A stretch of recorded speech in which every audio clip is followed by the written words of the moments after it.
Good morning and welcome to Ark and Dove Presbyterian Church in Odenton, Maryland. I'm Brian Boudreau, the clerk of session here at Ark and Dove and your host in the lobby, the weekly program about the life of the church.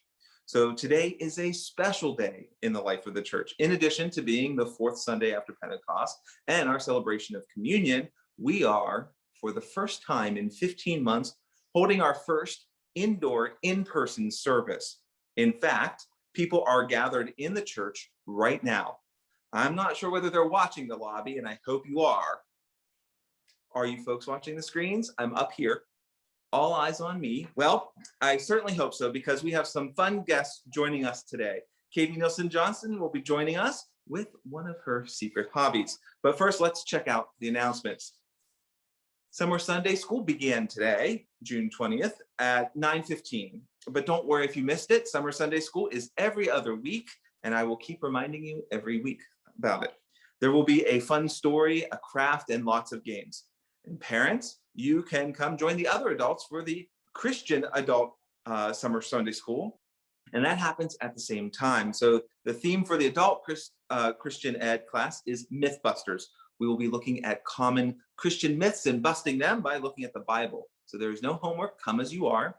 Both the children's and adult summer Bible school starts at 9:15, and the next session will be July 4th.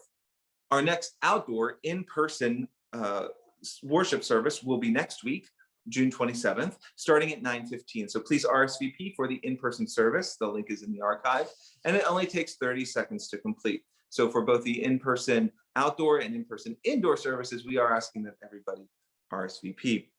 So you can check out the homepage of the Ark and Dove website for any cancellation due to inclement weather outside. And the website will be updated on the morning of the outdoor service. The Lamentation Study Group wraps up this week. The group is looking at this book of the Bible to reckon with deep tragedy. The next session is June 22nd at 7:30 p.m. So please RSVP with Oxa Callahan for the Zoom link. Join the Gleam Family and Friends Support Group. They will meet on Thursday, June 24th from 7:30 to 8:30 via Zoom. The support group is for family and friends of LGBTQIA people and is aimed at providing a safe and welcoming space to explore concerns, answer questions, and share information and resources in order to best advocate for our families and loved ones. To attend the group meeting, please contact Amy Tardif. Now, I have some more exciting news. The parent group will meet in person outside on the church grounds this Friday, June 25th at 6:30 p.m. That's this Friday, and all parents and caregivers of school-aged children looking for others to share child care tips and wisdom with are welcome. So there'll be pizza, salad, drinks, and child care for a small shared cost. After dinner, children can play outside, supervised, while the adults chat. Let's enjoy each other's company and discuss plans for future gatherings and groupings. Note the earlier start time, and in case of rain, we'll send out a Zoom link instead. If you'd like to RSVP, please email Nicole Howe.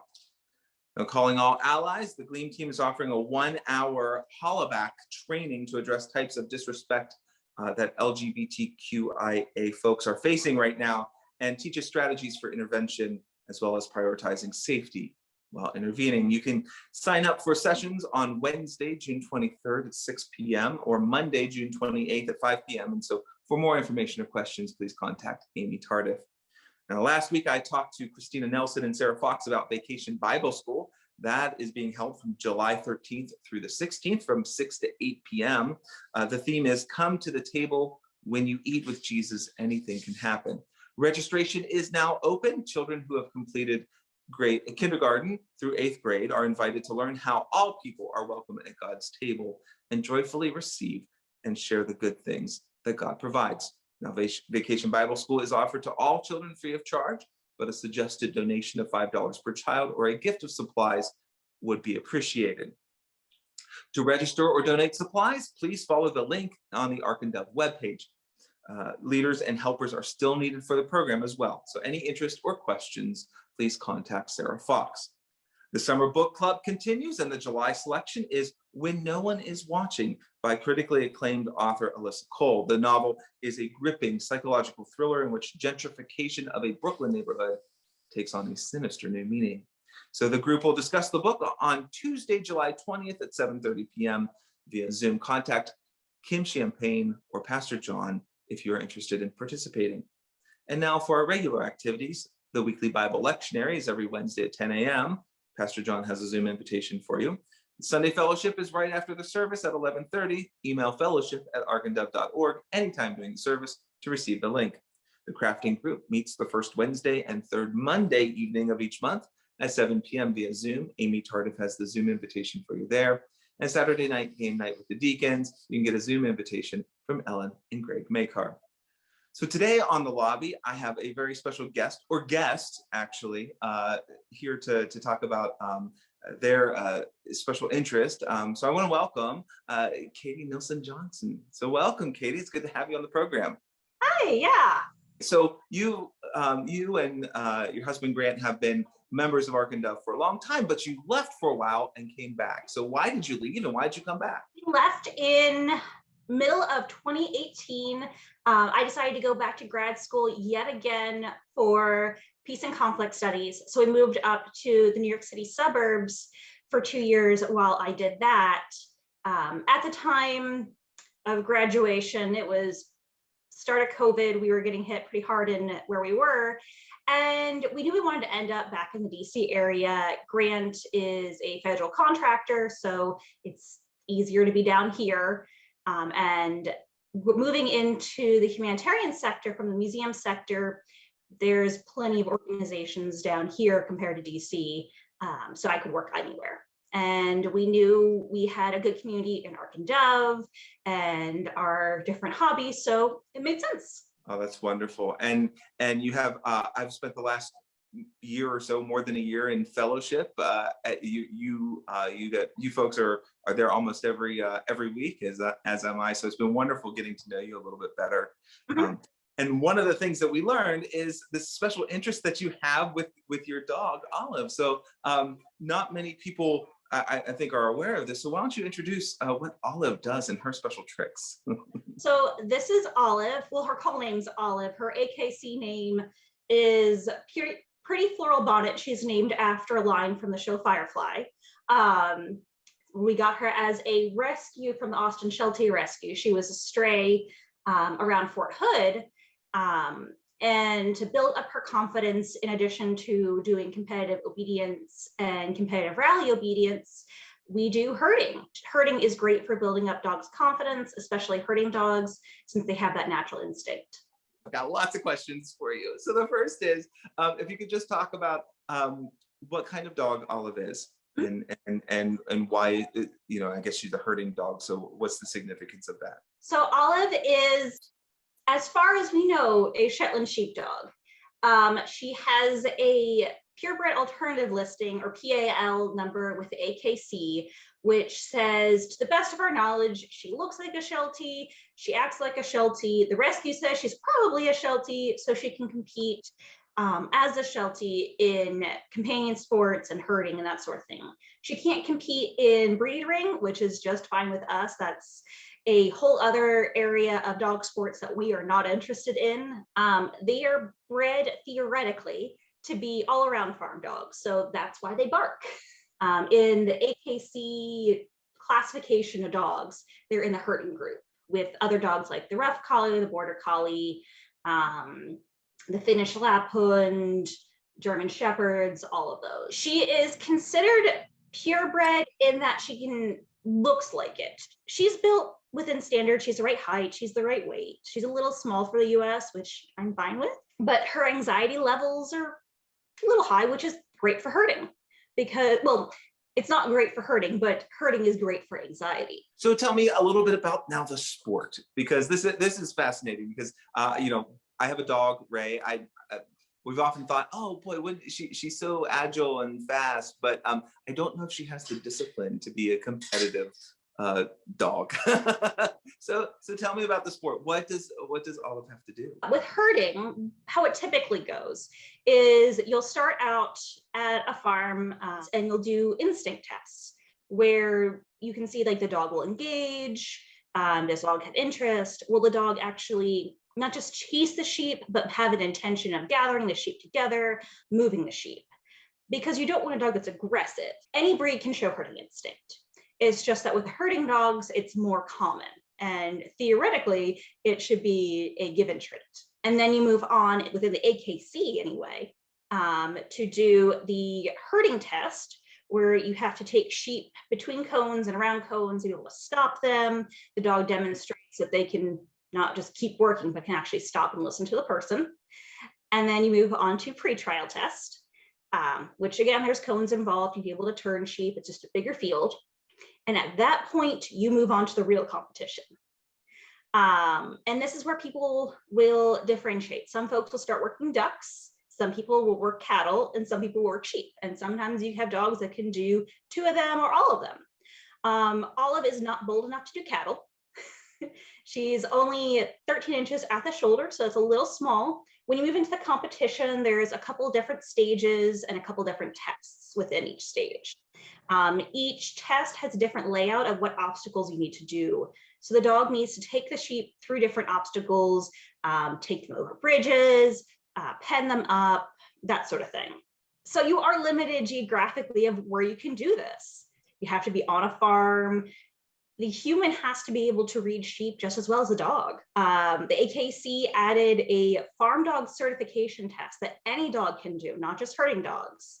And that demonstrates that the dog can basically keep its head about itself when it's at a farm. It can be around livestock without harassing the livestock. It can handle loud noises. It can jump on a hay bale. It can wait while the human opens a gate, all of that. So how did you fall into this? How did you, you discover this for your dog? So I am a 3rd generation Sheltie person. I am the first person in my family to really work my dog with sheep, but my grandparents, once they moved back permanently from Mission Field, they had a Sheltie Duchess that my dad just loved. My aunt showed her Shelties. When I was in 3rd grade, my parents got their Sheltie. So when it was time for Grant and I to get a dog, we knew we wanted a smart dog. And that is one thing herding dogs have, is they tend to be very smart, sometimes too smart. Olive can open doors, undo duct tape, open latches. So you need to know what you're getting into. And I knew that herding is a thing. The Potomac Valley Sheltie Club hosts herding trials. And because I was following them, I knew like this is a thing we could do.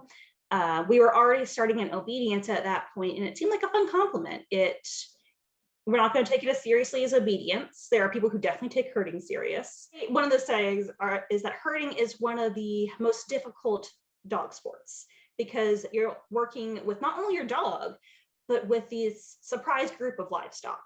And they have their own minds about what they want to do. And sometimes they don't want to work with your dog.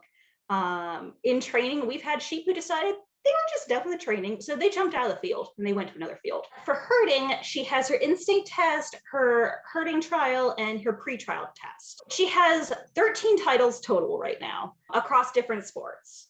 And that includes also the Canine Good Citizen, which they're not competitive, but it's a nice thing while we're renting to say to our landlords, hey, my dog has 4 different Canine Good Citizen awards to say she behaves well in different situations. So tell me, when is the next competition? We haven't signed up for one yet.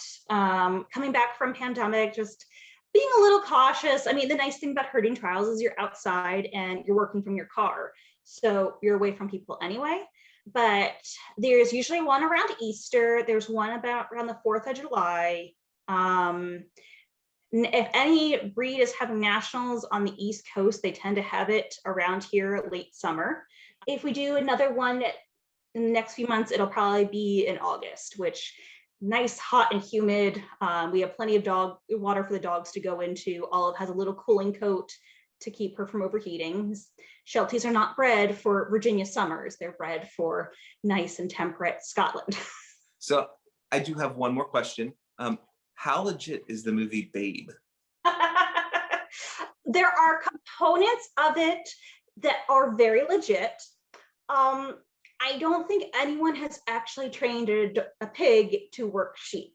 I mean, sheep kind of just like normalized pigs. So like part of the drive of it is they have to have that prey instinct. Like they kind of trust the dog, but do they really trust the dog? And you can teach your dog to bark on command to, like, if the sheep are being a little stubborn, to just let a little bit of a fire under them. So pigs can't bark. So that's a little bit of a problem for Babe. Yeah, that is a challenge. So we should stick with the Shelties. If you really wanted to get into it, border collies are a little better. Then you have to worry about how smart they are. Yes. You don't want your dog smarter than you are. Well, thank you so much for joining me today. It was a real pleasure to be able to talk to you and to meet Olive, and thanks for sharing this wonderful sport that I had no idea about. Sure. So thank you, all of you out there, for joining me today. And if you have an interesting hobby, interest, or even a life experience that you'd like to share with the Ark and Dove family, please reach out to us at the lobby, and check the email below and let us know.